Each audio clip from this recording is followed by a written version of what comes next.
President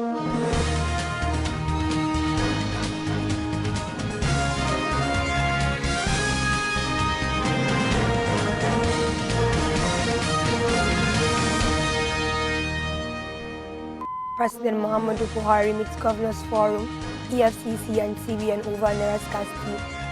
Troops neutralize hundreds of bandits in Zamfara State. Inspector General of Police orders posting and redeployment of officials. And business, Independent Petroleum Marketers Association of Nigeria withdraw directive on suspension of operations. And on the international scene, Turkey-Syria quick death toll passes 7,800. On sports, Osimhen currently leads the Syria A goal chart with 16 goals. Hello and welcome to Standard Voice Television News. That was the headlines and now the news of all. President Muhammadu Buhari has met privately with the chairman of the Nigerian Governors Forum, Aminu Tambuwal, and the chairman of the Progressive Governors Forum, Atiku Bagudu, over the scarcity of the 3 Naira notes. For more on the story, Jamila Ibrahim reports. Also in attendance at the meeting was the governor of the Central Bank of Nigeria, CBN, Godwin Emefiele, the chairman of the Economic and Financial Crimes Commission, Abdulrasheed Bawa, as well as the Chief of Defense Staff, General Loki Irabo. The meeting held at the President's office at the State House, Abuja. The meeting, originally scheduled with the Nigerian Governors Forum, was cancelled for reasons not clearly stated. The presence of the CBN governor, however, gave indications that the meeting was organized ostensibly to discuss the cash swap policy, which has for days elicited public outcry, particularly from the governors. It will be recalled that the president had on February 3rd met with the governors of the All Progressives Congress, and some of the governors had asked that the president intervene to allow both the old and new notes circulate to ease cash crunch recorded across the country. The president was said to have cancelled it in view of the court order forbidding government from extending the February 10, 2023 deadline for the swapping of 3 old Naira notes. Sources within the presidency also affirmed that the president was worried about the possible perception of disregarded for lawful orders, and one of the participants at the meeting agreed to speak to the media. Jamila Ibrahim, reporter for Standard Voice Television. Troops of Operation Hadirin Daji deployed at Gumi Aziz in Zamfara State have, in a successful operation at Daki Takwas Zugu, the Mariki Road in Bukum local government area, neutralized several bandits on Monday night. A source within the military said many of them neutralized and several others escaped with gunshot wounds. He said they will finish all the bandits since they refuse to embrace peace in order to restore normalcy, reiterating that the army cannot allow the bandits to continue killing innocent citizens. The troops have also captured multiple motorcycles, many weapons, and recovered rescue animals and looted goods. Sources from the nearby villages says over 500 bandits were killed. Reports gathered that recent troops of the Operation Hadirin Daji, including air components, have intensified their onslaught against bandits and occupying their camps in the thick forest as well as destroying their enclaves. The Inspector General of Police, IGP Usman Al-Ali Baba, has ordered the posting, redeployment of Deputy Inspectors General of Police, Assistant Inspectors General of Police, and Commissioners of Police to Department, Command, and Formations. For more on the story, Samuel Ibrahim reports. First Public Relations Officer, CSP Olumuyiwa Adejobi, who disclosed this in a statement Tuesday, said the order was in line with the IGP's manpower development policy of placing round pegs in round holes. According to the statement, DIG Malam Muhammad has been redeployed to the Department of Finance and Administration, while other Assistant Inspector Generals of Police have been posted to take up the duties and responsibilities of the Deputy Inspectors General of Police in charge of the various departments of the force. Similarly, some senior police officers have been posted to also take up the duties and responsibilities of the Assistant Inspectors General of Police in charge of zonal police commands. In line with the IGP's mandates and strategies to strengthen the operational structures of the state commands, the police boss has equally ordered the provisional posting of some commissioners of police to commands, pending the approval of Police Service Commission.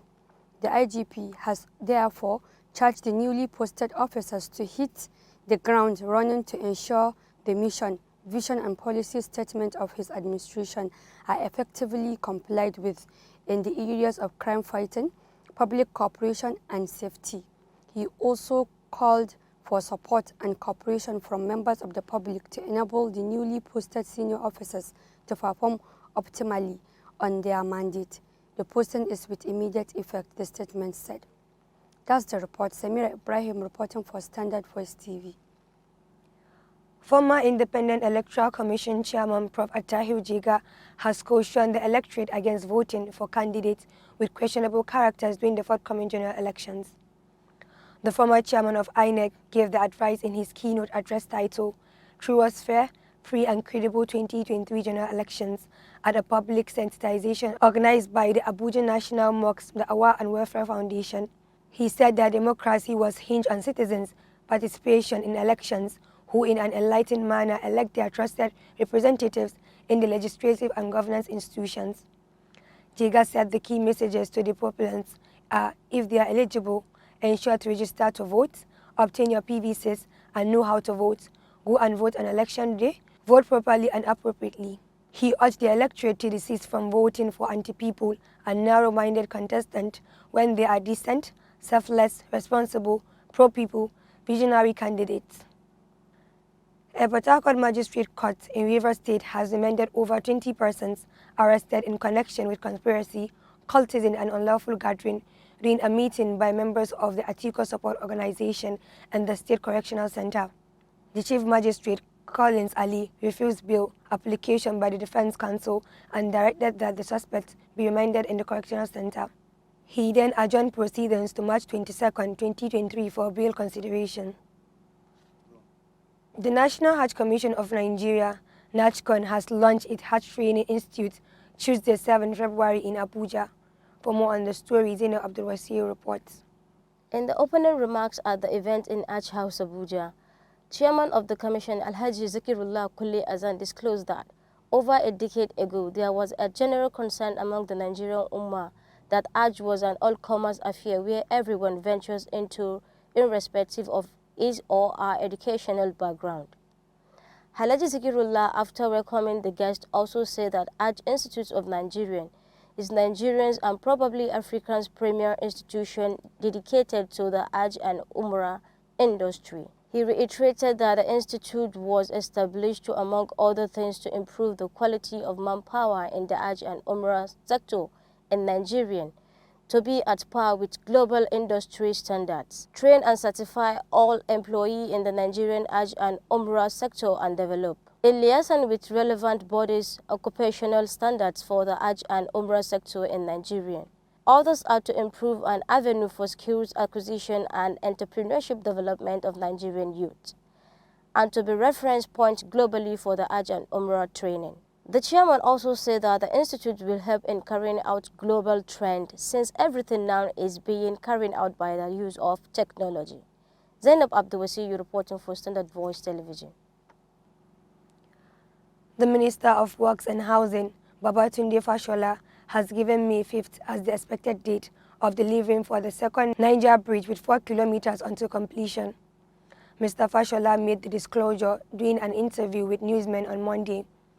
On the ever-changing expected dates of delivery, the minister reiterated the rule of local circumstances, such as the sit-at-home order every Monday for the last 2 years, which, according to him, have slowed down the work.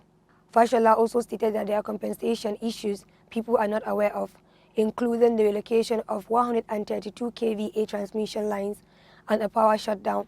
The minister argued that the administration of President MUHAMMADU BUHARI deserves praises because, according to him, while his principal 2015 campaign promised to boost the economy, infrastructure was not central to the 3-point agenda. On business?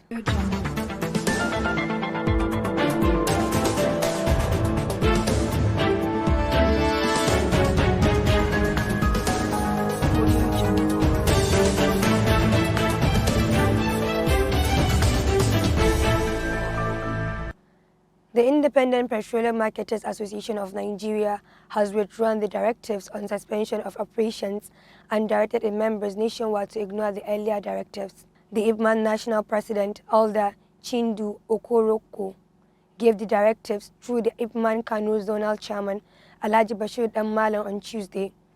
He said the directive followed the meeting held between the management of the NLPCL, Ipman national leadership and other stakeholders, where the NLPCL promised to give marketers fuel directly. Mr. Malam said the meeting, which was at the instance of the NLPCL, was aimed at finding a lasting solutions to the current fuel scarcity in the country. Recall that the Ipman chairman in Borno State, Mahmoud Kulu, had earlier directed members to suspend all operations in addition to suspending payments ordering product from source until further notice. Still on business, the Nigerian National Petroleum Company Limited has apologized to Nigerians for the over 3 months of pain caused by the nationwide fuel scarcity. The group CEO, NLPCL, Mela Kari, who spoke during an interview with newsmen, assured the public that the LH will be resolved to everyone's relief. Asked to specify when Nigerians will begin to see a turnaround, Kerry expressed a strong belief that the relief will be felt within the next 1 week. The NNPC boss explained that market forces will determine how quickly the situation is resolved, but in his view, the country is going to see substantial and relative ease in the next 1 week compared to the situation at present. He gave an assurance that the NNPC will bring succor and relief to the Nigerian people, saying no one orchestrated the fuel scarcity. According to Kari, the NNPC has been on top of the situation, and the way to bring the crisis under control is by increasing supply from the 63 million litres per day as of January. And on the international scene,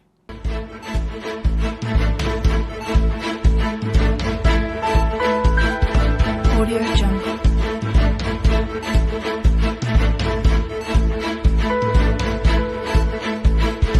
Audio Jungle.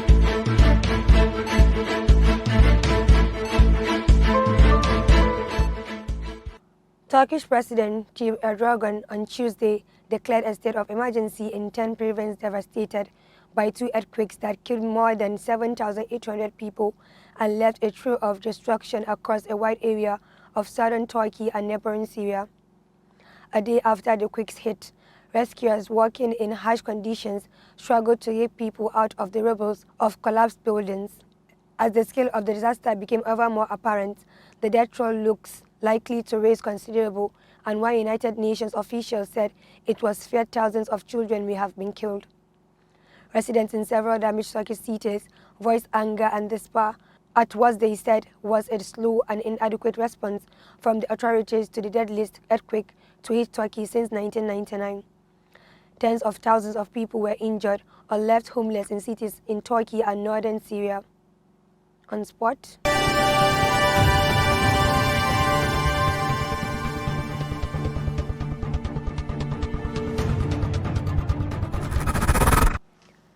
Napoli striker Victor Osimhen has become Serie A jump king after setting a new record during Napoli's brilliant 3-0 win away to Spezia on Sunday. The Nigerian international achieved the feat when netting his first goal, Napoli's second of the day, against the Little Eagles at the Stadium Alberto Pico. After a goalless first half, Vichas Varasilia handed Napoli the advantage from the penalty spot before Osimhen added the goal second in the 68th minute with a stunning effort. Osimhen, with the jump according to Corriere dello Sport, climbed to a height of 2.58 meters, a mark typical to elite NBA stars. In doing that, Osimhen set a new Italian Serie A record, rubbing off the previous 2.56 meters mark set by Cristiano Ronaldo for Juventus against Sampdoria in 2019. And that's all on the news. To end the news, a recap of the major headlines.